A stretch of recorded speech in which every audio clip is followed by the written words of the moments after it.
Le Myanmar, également connu sous son ancien nom de Birmanie, est un pays où il est difficile d'être chrétien. Près de 90% de la population est de religion bouddhiste. Les chrétiens sont considérés comme des citoyens de seconde zone et leurs enfants sont souvent obligés de participer aux rituels bouddhistes qui ont lieu à l'école tous les matins avant le début de la classe. Chose étonnante, il existe des extrémistes bouddhistes qui persécutent les religions minoritaires dans le pays. Ils considèrent que ces religions minoritaires sont une menace. La discrimination et le harcèlement sont pires à la campagne et peuvent également venir du gouvernement ou de la justice. Le pasteur Ming et son assemblée sont directement confrontés à ces persécutions. Il a dû faire face à la famine, a subi des violences. Son église a été fermée. On l'écoute. Les membres de mon église ont beaucoup de problèmes. Certains sont d'arrière-plan bouddhiste. D'autres sont d'arrière-plan musulman.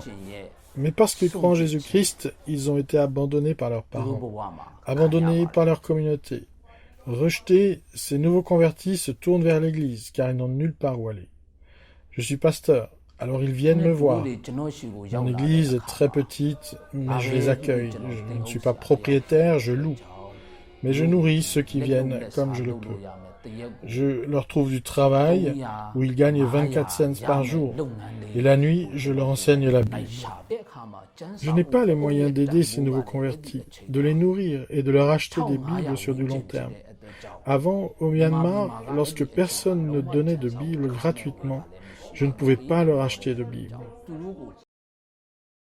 Un autre pasteur, le pasteur Vung, a commencé à construire son église sans pouvoir la terminer. Le gouvernement le lui a interdit. Nous ne pouvons pas finir de construire notre bâtiment. Toute notre famille, ma femme, pleurait sans cesse. Nous avons demandé à Dieu, pourquoi cela nous arrive-t-il ? Nous prions pour que Dieu s'occupe de cette construction. Par sa détermination à persévérer dans la prière, ce pasteur nous rappelle l'une des définitions de la foi selon la Bible. Avoir une ferme assurance des choses que l'on espère, une démonstration de celles qu'on ne voit pas. L'action, c'est prier.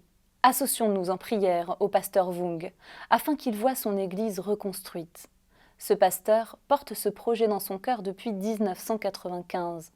La construction de cette église est arrêtée depuis 2006.